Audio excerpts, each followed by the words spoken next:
Welcome, welcome to another episode of Road to Recovery with your host, Recovery Lord. I know you guys haven't seen me in a while. I've been on a little bit of a hiatus because I had this test that I had to take for the state of Maryland. And shout out to myself. I passed it. Passed this test, and now my credentials have been upgraded. So you're going to be seeing a lot more of Recovery Lord moving forward. How about that? Let me make sure I get the... Yeah, there you go. We need to know that I'm from that 157th Street station. That Washington Heights station. And yes, it's not technically Harlem, I get it. That only means something to somebody from New York. They so close that you could fly, you could throw a football from Harlem to Washington Heights. So that's why you haven't seen me, and hopefully people have still been staying strong in their recovery efforts. I have all faith in you guys. That's exactly what y'all been doing. So God bless you on that. We're going to keep continuing this work because recovery matters. Us getting better matters. And and it's important. Your stuff has been getting the best of you, long enough. Now it's up to us to put an end to that. So what would I like to talk about today? Today, I would like to talk about 5 ways to prevent a relapse. 5 ways to prevent a relapse. It's more than 5 ways to prevent one, but we just going to be talking about 5 of them. And yes, for it to be considered a relapse, you have to stop using.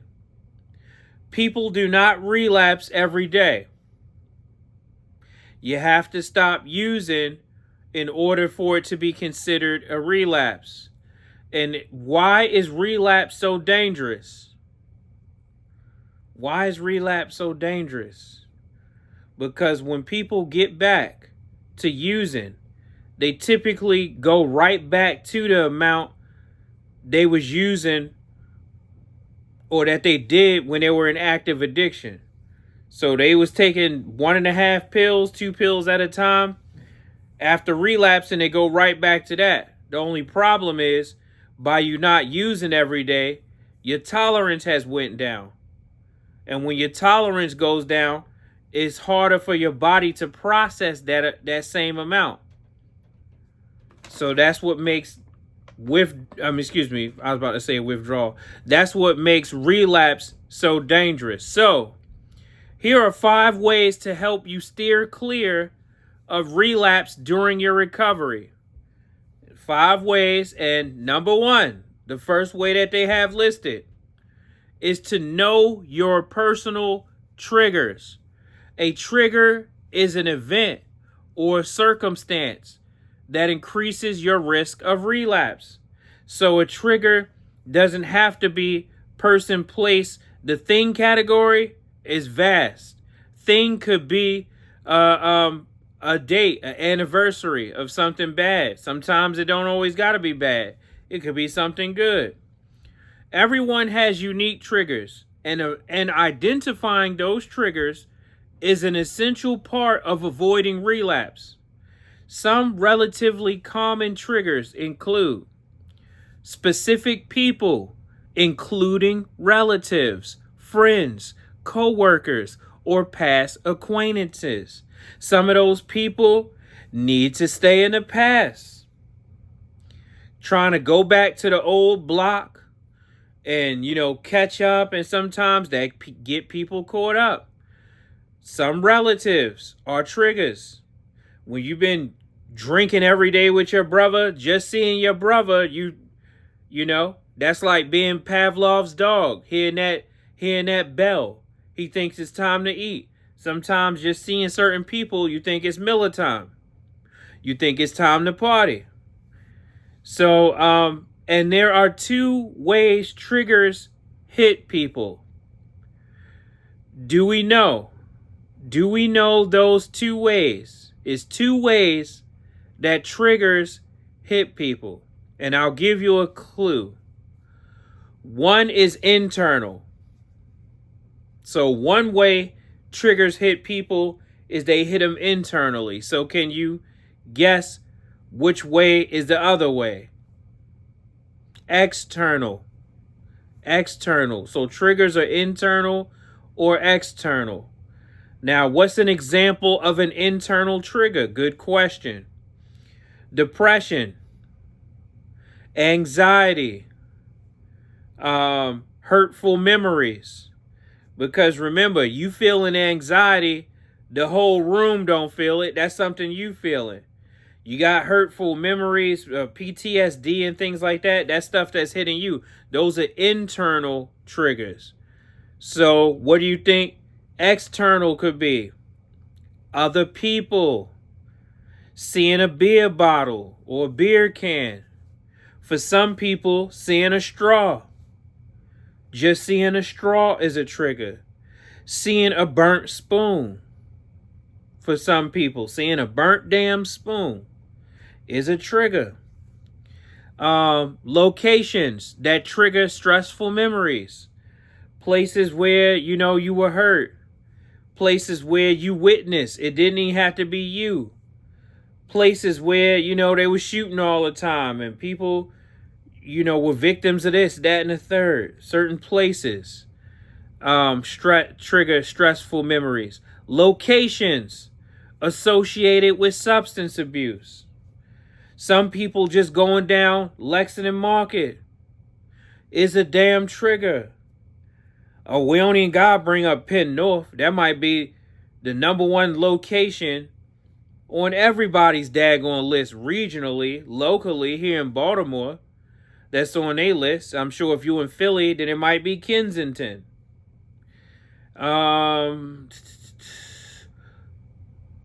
Sight or sounds that remind you of your substance. Sight or sound. So for some people, hearing certain songs. And I used the example in group today. Me growing up, one of the #1 addiction songs that I know is My Prerogative. When I heard that, it's my prerogative, I know they were getting wasted. It was some freebasing going on. With some libations to wash it down, I'm sure. Sights and sounds that remind you of the substance. Next, feeling stressed out. Being stressed, you would ready go to your go-to. Feeling bored or underappreciated. Damn, I'm sure that's a big one for a lot of people. Because as soon as you put that drink down, a day seems like it's pretty long. It feels like it's longer than 24 hours when you sober. Feelings of guilt or inadequacy, past traumas, peer pressure, or major life changes like a new job, moving, breaking up with somebody. As much as we complain about them, when that's all we know, breaking up with, it's like, oh man, life is, is big. It's changing. While some triggers may be obvious to you, others are harder to pin down, making it difficult to avoid them. Psychotherapy and behavioral therapy can help you identify your triggers and learn safe, healthy ways to manage them, in addition to learning how to avoid them in the first place. So just acknowledging these triggers is not enough. Sometimes we got to talk through this stuff. We got to be exposed to some of our triggers. That helps they call that exposure therapy for some people. And you may not want to talk about all of this stuff in a group. And I recommend you don't talk about your whole damn life in a live studio audience. That's one of the benefits of going to therapy and getting individual counseling, is you only opening up to one person, it's a lot easier to do that. Especially when it's somebody that you have a good bond with, you appreciate how they do their job, their approach, and you let your guard down. Because the reason you gotta talk is because they say in recovery, and I agree with this statement, and that is, you are as sick as your secrets. You are as sick as the secrets that you choosing to hold on to. Number 2, be active in your recovery. Recovery doesn't happen on its own. You need to remain engaged with your care provider, your community, and your own thoughts and emotions to stay the course. Regular visits with your doctor, therapist, and other providers engaged in your care are essential to ensuring your recovery plan adjusts as your needs evolve over time. These people get paid to work with you, and the average nurse practitioner and some of these people, they making big bank. So, and they're making that money whether they help you or not.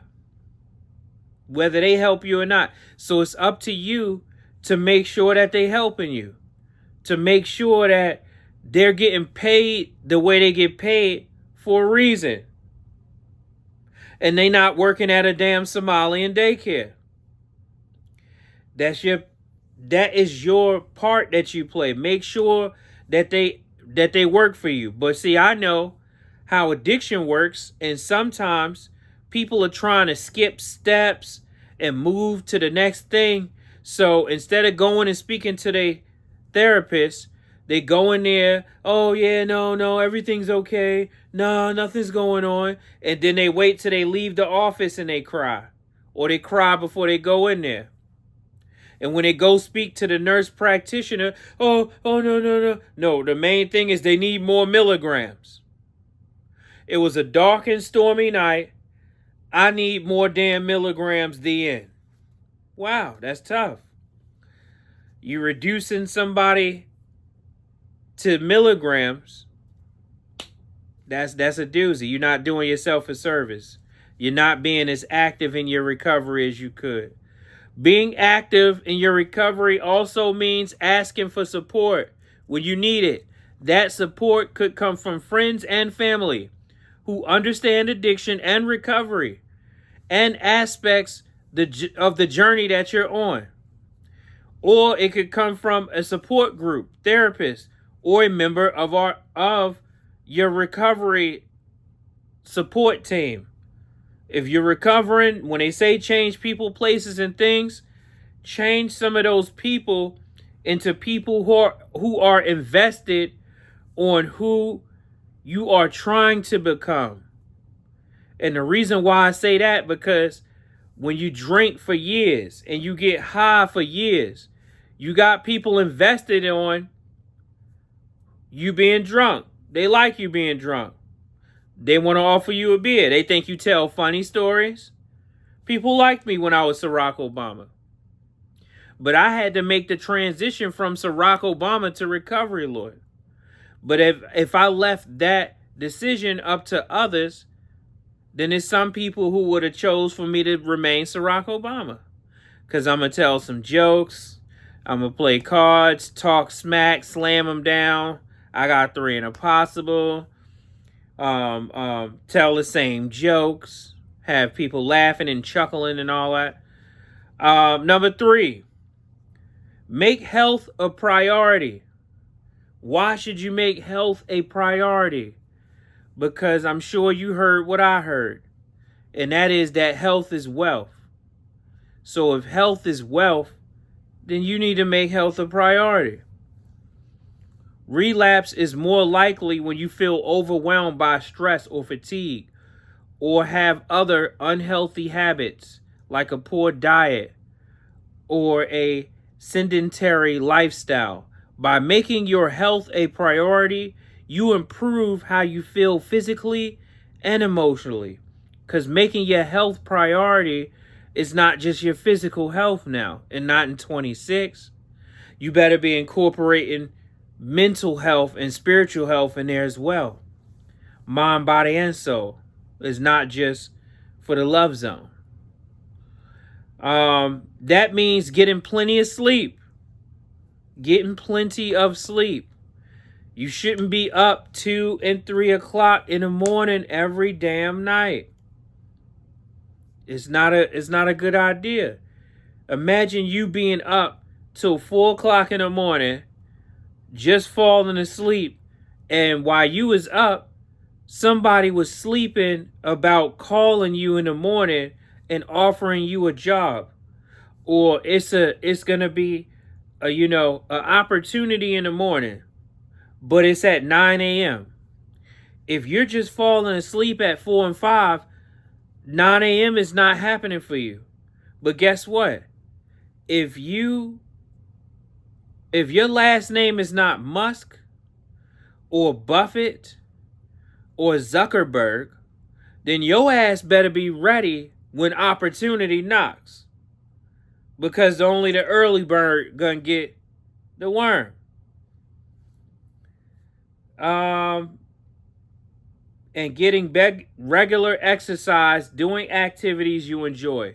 Living a healthy lifestyle is a process that makes you feel commitment. That takes real commitment. But if you've already broken the cycle of addiction, you know you have power and strength to maintain those healthy choices that can help prevent relapse. I agree. Number 4, learn how to manage stress. Stress is a major risk factor for relapse.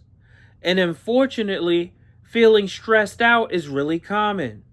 Not only does stress take a negative toll on your health and your life overall, it can also tempt you to turn to drugs or alcohol to feel better.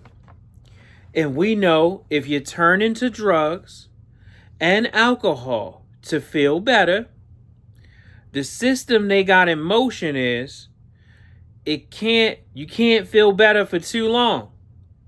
Because see, if I gave you and sold you a pill that made you feel better permanently, you would never have to come back to get another pill. So I'm going to have to put some cut on whatever I got going on. I'm not selling chill pills like that. You're going to have to come right back. The quicker the better. So instead of getting temporary relief from stress and frustration, let's work on ways to make our peace of mind more permanently. Let's do that. And I think some of y'all have already. And God bless y'all for making that decision. God bless you for making that decision. Learning simple ways to manage stress can help, especially when you make them a part of your routine. Even if you aren't feeling stressed out, many stress reduction techniques can help you relax, allowing your body to release feel-good chemicals to keep you from relapsing. Why not? Yoga, meditation, prayer, volunteering. All of these things can be beneficial. Will they be beneficial for you? I'm not sure. But if you never try them, then I could definitely with a guarantee say no, they won't be beneficial. Because you're not even trying to give it a chance to see if it could be.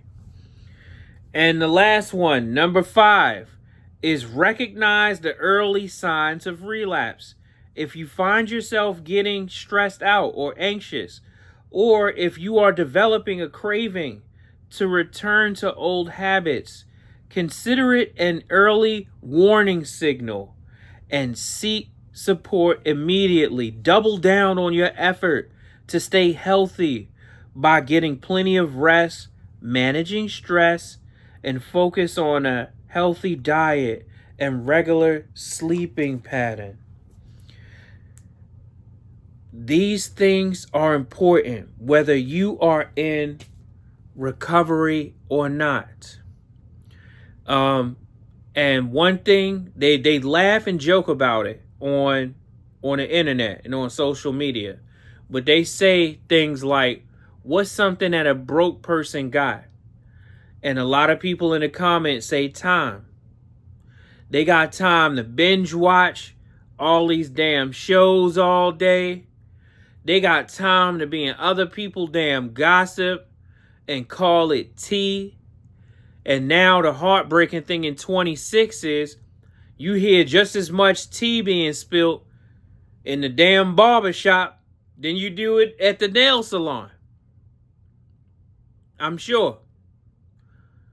So, and you see people who work hard, they don't have time to be up all night watching Raising Kanan and all this bullshit.